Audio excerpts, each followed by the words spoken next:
तो मैंने एक रील देखा जहाँ पे एक लड़का बोलता है कि this girl was a topper and I was nothing and I met her when I was nothing and obviously उसने उसको मैनिपुलेट किया होगा प्यार में गिरने के लिए। अब लोग बोले कि यार इतनी बड़ी उम्र की लड़की को मैनिपुलेट नहीं करते। पहली बार पूरे जनता मैनिपुलेट होती है, चूतिया बनते हैं पॉलिटिशियंस के चक्कर में, गवर्नमेंट के चक्कर में, जुडिशरी के चक्कर में एंड देन बिजनेसमैन के चक्कर में, उससे सबसे बड़ा तो फिल्म इंडस्ट्री के चक्कर में। So don't talk about manipulation, तुम लोग नहीं होते हो, ठीक है। अभी ये जो बंदा है इसने ऐसा दिखाने की कोशिश की कि मैंने उसको सारी चीज़ें दी जो उसने डिज़र्व किया। पहली बात तो तूने उसके कंफर्ट से निकाला, वो अपने उसके माँ बाप उसने सारे कंफर्ट दिए। She was a topper, it clearly shows that she comes from a privilege background, जहाँ पे जिसके माँ बाप, और कैसे है ना, थोड़ा साउथ का कल्चर, केरला में एजुकेशन को इम्पोर्टेंस दिया जाता है। लड़कियों को अपने पैरों पे खड़े रहने के लिए माँ बाप बहुत प्रोवोक करते हैं, प्रोत्साहित करते हैं, नहीं प्रोवोक करते हैं, प्रोवोक नहीं प्रोत्साहित, मोटिवेशन करते हैं। तो ये तो नॉर्मल है इन south, unlike north culture.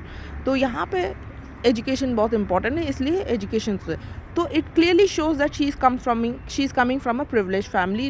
Like हमको तो 17 साल से मैंने तो काम करना ही चालू किया, तो ऑब्वियसली मुझे पढ़ाई में इतना फोकस करने को नहीं मिला because of my financial crisis. यहाँ से वो दिख रहा है कि शी इज़ सो मच वेली that she had lot of time to get into a relationship, ठीक है, and it is a love marriage.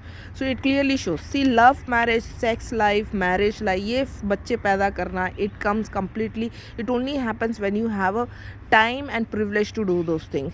जब जिसकी जिसको जिम्मेदारी होती है ना, जिसकी मतलब उधारी चुकाना होता है, माँ बाप का नहीं है उनके पास टाइम अफेयर करने का।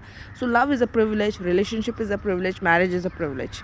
तो अब ये बंदा, मैंने उसमें कमेंट लिखा कि भाई किसी और को कमेंट लिखा उसी की वीडियो में, देखो ये बंदा दिखा रहा है, अगर ये अगली होती तो ये मजाल है, ये लड़का इस बंदी को प्यार करता। She is beautiful, that's the reason he loved her. Otherwise एक काली कलूटी होती, मोटी होती तो मजाल है ये लड़का। और ये लड़का खुद इतना घटिया दिखता है, इतना घटिया ना, लप्पू सा, गंदा सा, गंदी शक्ल का बंदा है वो, ठीक है। Had it been it was a विकलांग, विकलांग तो दूर की बात है, लड़के लोग तो विकलांग को तो पसंद ही नहीं करते हैं if there is no money. तो मैं ये लड़कियों को कहना चाहती हूँ, प्लीज़ अपने ड्रीम्स को किसी लंडों के चक्कर में, किसी घटिया लड़कों के चक्कर में, and I am sure in coming 10 years he will have an affair, possible है, क्वाइट पॉसिबल है। बंदे ने खूबसूरती से प्यार किया है, otherwise nothing, she has nothing to do, nothing, बस घर को संभालती, दैट्स इट। मैं लड़कियों से ये कहना चाहती हूँ, अपने माँ बाप, अगर माँ बाप आपके अच्छे हैं ना, please respect that and go on with your dreams, that's all.